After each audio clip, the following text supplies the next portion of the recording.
I just don't feel like studying. I'm with you. I don't feel like doing it. I have no motivation. Hi, James from Ingvid. I know that you're watching this channel because you want to learn English, but I also know, because you're human, that there have been many times when you just didn't feel like doing it. Perhaps this is one of those times you didn't want to study, but you put on this video in hopes that I can help you. Well, you're in luck, because I'm going to give you 4 steps to help you get motivated to study English even when you don't really feel like it. Because I've got there's a guy named Archimedes, and what he said was, give me a big enough lever. I'm paraphrasing, which means I'm not using the exact words. So he talked about giving a big enough lever, or lever, and a fulcrum. So this triangle is a fulcrum, something you can use. He said you could move the world. Well, my thing is, if I can get you to motivate yourself to study your English, you too will be able to change your world or move your world. So let's go to the board and find out what 4 crazy methods I have for you. Now, these look really weird. I know when you're looking at it going, what the heck is all this? But I promise in the end, it'll make sense. So the first thing I want you to do is think about why you're there and you don't want to do it. Try and figure out why you wanted to do it in the first place. You wanted to learn English. You wanted to learn English for a reason. It could be for a vacation. It could be to meet some cute English girl. It could be for your job and a promotion, or it could be just because you like learning languages. But you got to get back to that why. The why is important. There's a man named Simon Sinek who wrote a book, Find Your Why, right? And in this book, what he said was, when we find our original why, we get passion. We get passion. It gives us energy. It's the thing that drives us to change. Sometimes that why is to change society to make it better. So it gives you that passion to fight. Well, we need to go back to that passion to get energy to help us with our motivation. So one of the first things I want you to do is find your why. Go back, sit down, take 5 seconds and think, why did I want to do this in the first place? Instead of thinking, I have to do this, think about why I wanted to do it, how it was going to change my world, and why I found it important enough to start. That will at least get you moving a bit, because usually lacking motivation means you feel stuck, unable to move, right? So we're going to find our goal. And this is important because without your why, it's like trying to fire a bow and arrow with your eyes closed. You're going to miss the target. So we find our why, we find our goal, we fire, and we will find we usually hit what we aim at, and it's getting what we desire, in this case, motivation to learn English. Let's move to number 2, emotions. Finding your why, I told you, releases passion. Passion is an emotion. Emotions have energy, but I want you to imagine your emotions as being an invisible wind. And I want you to imagine that you're trying to walk in this invisible wind, but it's very, very strong. If you don't acknowledge, and that means pay attention to those emotions, and you don't understand what they're trying to tell you, they're going to hold you back. That's that invisible force. Your emotions, you cannot see them, you feel them. They have an effect on you. There's a Dr. Stephen Peters who has a book called The Chimp Paradox. And what he talks about is this chimp, or this monkey inside your brain, right, is always trying to take care of you and protect you. And it tries to do that by giving you emotions to tell you to either fight, run is flee away, fight, or freeze. Freezing is when we lack our motivation to do something. We freeze. I don't want to do it. If we can just talk to ourselves and acknowledge those emotions and say, listen, I am afraid, but I will take a step forward because doing so makes life better. Or I am anxious, I won't do a good job, so I will study more and that will help me move forward. If we don't acknowledge or, say, okay, these emotions are real, that wind is real, they will hold us back. So we want to acknowledge our emotions.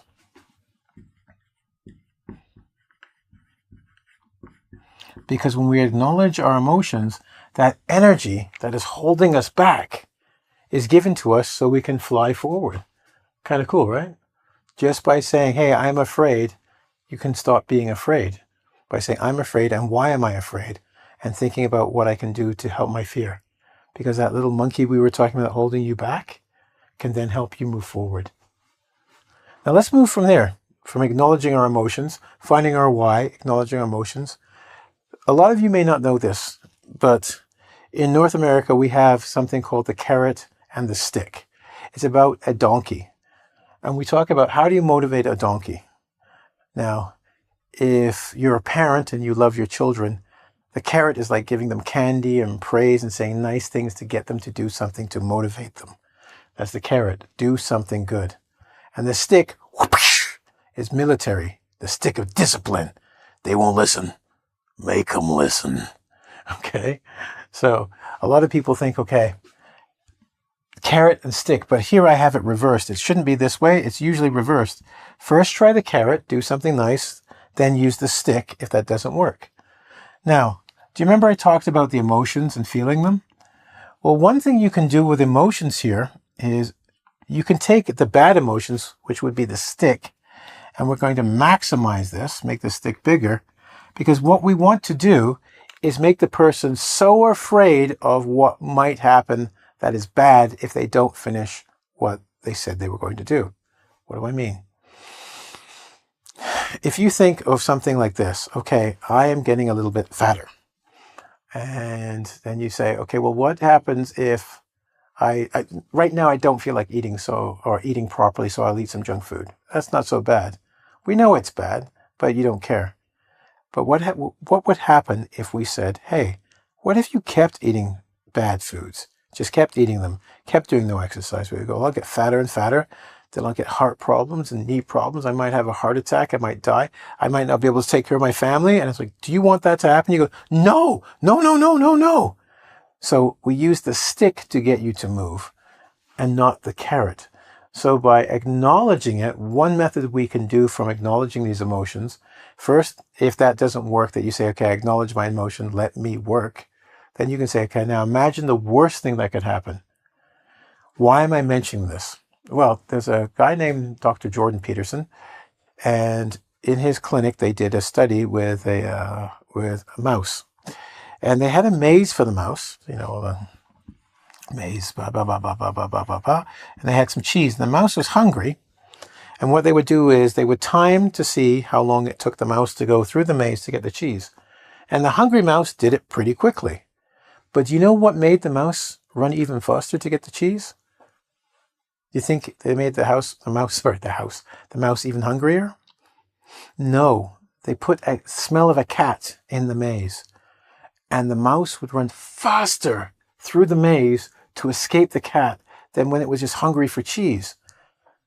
When it was just hungry for cheese, it was motivated, the carrot, to eat. But the cat, the smell of the cat, and possibly the cat catching it, made it run even faster. So from there, they determined if you can think of what's the worst thing that can happen and how you don't want that to happen, it's going to get you to move. Now, I keep talking about emotion, emotion, emotion, and moving. There's a reason for that. And it's going to come up here where we look at E plus M. When I was talking about emotion, if you separate the word emotion, you're going to get something interesting, which is this. E equals energy. M, and motion actually means motion. Okay? By using these two tricks, we're trying to get the energy to get you into motion. Because when you're mentally stuck, you become physically stuck. But the reverse way of doing it is if you get your body active, then your mind will become active. I want you to imagine for a second or two a rocket, rocket ship, standing there. And the rocket, you're hearing 5, 4, 3, 2, 1. We have blast off. That rocket takes off with tremendous power. Yeah? We can use the energy and motion, right? And this is from a book by a woman named Mel Robbins called The 5-Second Rule, to give ourselves a limited amount of time to move.